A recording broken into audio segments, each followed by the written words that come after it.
This, we got to go to a break, and I got one more segment. So, folks, you remember Steve Pieczenik said there's a watermark on the ballots. Now we saw them running under the blue light, UV light. So let's ask him about that when we come back. We've got one segment left here with Steve Pieczenik, and so you probably saw the videos during the audit in Arizona, which, by the way, we have vote audits of the 2020 election happening in 4 states now. In 4 states, and I believe that will increase in time. But in Arizona, Steve, people saw the videos. They're running through scanners. They're running the ballots through scanners. It seems to have a blue light or some sort of a UV light detection, looking for a watermark. Again, you came on the air. You said that this was going to happen. Now that video is out there. So explain what you were talking about then, and then seeing this video, and just explain what your intelligence and what you believe is happening here. Well, about a year ago, or let's say 6 months ago, I was asked by those whom I work with in the intelligence world, and remember, I'm not getting paid, I don't want any remuneration, I don't take my rank or anything like that. I give of my time and resources freely to our republic. And what we've had is a mixture of domestic and foreign policy experts in the intelligence world, about 4,000 of them, who basically coalesced and said, we're tired of all this corruption. We're tired of what's happening to our republic. We want to take it back. So you saw the letter of the generals, 100 plus generals. I was not part of that, but that came in as the tail end of what we've been doing when we marked the computers and the ballot boxes, as well as mark the ballots. And I was given the right to come on your show and on Alex's show and explain exactly what they were doing and why they were doing it. The reason why we were doing it is because for years we had already known that the amount of corruption that occurred was immense, particularly under the Clintons. Then it came in under George Bush Sr., then George Bush Jr. And what we were having was a politician who were coming to the forefront, ordering our boys, our men and women, to go to wars overseas where we wouldn't win.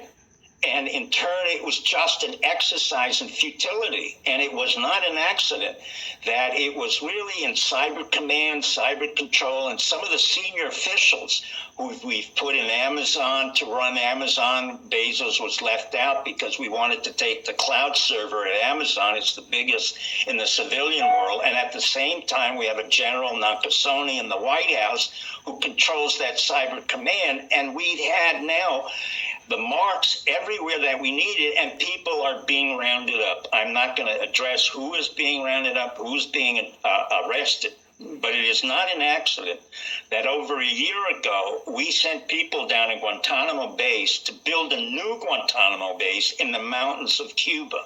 Now, I don't have to go into details about it.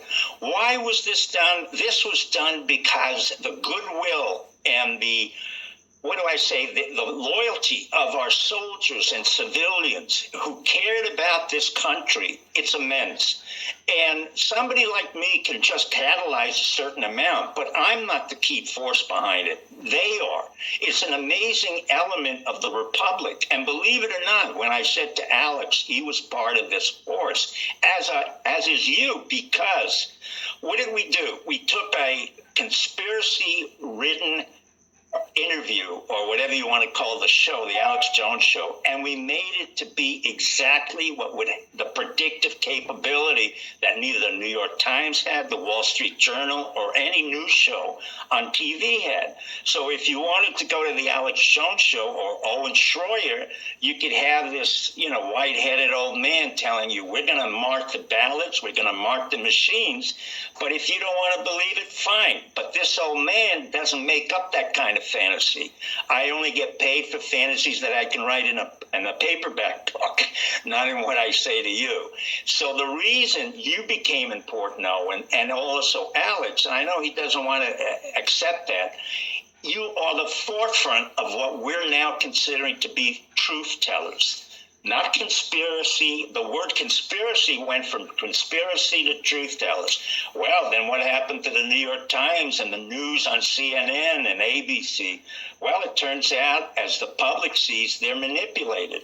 And they're manipulated to create a certain dialogue or monologue that most Americans can't accept.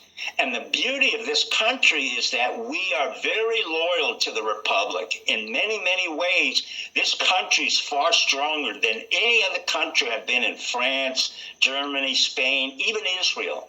And the reason for it is that we have the opportunity to give every refugee, every person who came from Ireland or Russia or Poland or England, the opportunity to become a citizen of this great nation. And our forefathers understood it. They understood that within us, we had to constantly eviscerate a part of us or clean out that part of us which was not cleansing, which was not clean. Well, let me just stop you there because we got 5 minutes. So I would understand, clandestine operations going down, and here's the video of them scanning the ballots with the blue light there, I guess, to see if they're fake ballots or real ballots. I mean, that would be the assumption there. To be seeing that happening. But Steve, here's the dichotomy. We're seeing the radical left take over the military, take over the CIA, take over the Justice Department. And so, how do we counterbalance that? Because that's happening. I mean, that's there's no doubt. The Justice Department has already been highly compromised before. The FBI, Department of Justice. I said on your show that the individuals who were the attorney generals, Barr in particular, was a CIA operative. Now you got another one who really isn't relevant. What's happening is it looks as if the left is taking over, but they're not. In effect, what you see are the military elements coming in, and those elements in the civilian world that needs to expand or grow is being fostered. We're doing it quietly. We will eviscerate those people who don't want to become Americans. You can use any term you want. You can talk about socialism, communism, but you know what? It's antiquated.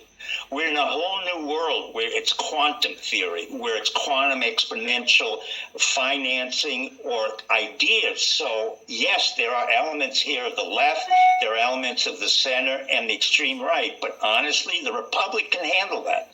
And you will see in time that these people who are so-called socialists or liberals or Democrats will eventually come around and be exhausted because there's nothing there they can offer.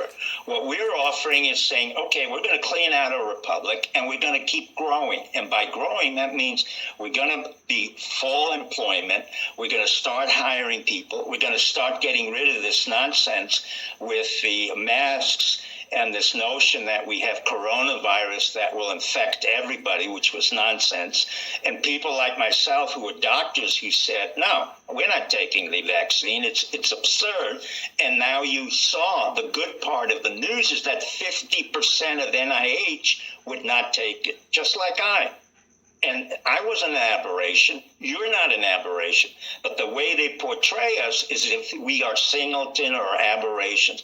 The truth of the matter is doctors are beginning to say what you said. Doctors are beginning to say, I'm not going to take this anymore. And the American public said, I don't want to hear this nonsense anymore. And we're going to take off our masks. We're going to keep going on. And we're going to say no to Pfizer, no to J&J. So then let me ask you this in the last 2 minutes. From your optimist, I'd call you an optimist. From an optimist's perspective, what's going to happen at the what's going to be the end of COVID or the vaccines, and what's going to come of the vote audits that we're seeing? What you're going to see in the vote auditing is that we're going through every state and every county, and at the local level, state officials will begin to arrest those who compromise the voting machine.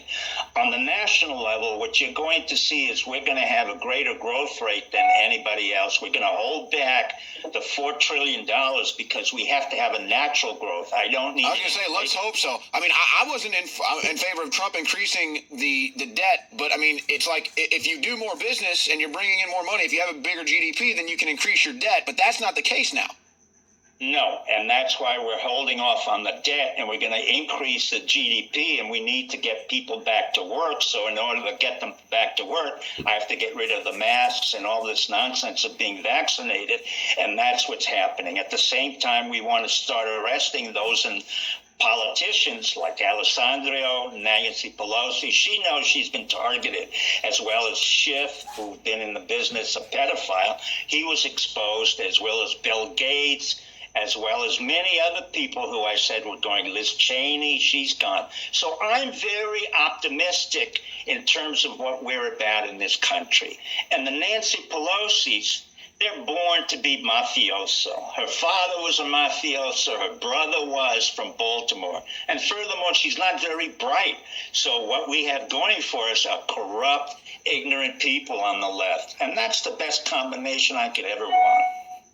Well, Good luck, and God bless you. amen, Steve. Thank you so much for joining us, ladies and gentlemen. There goes Steve Pieczenik.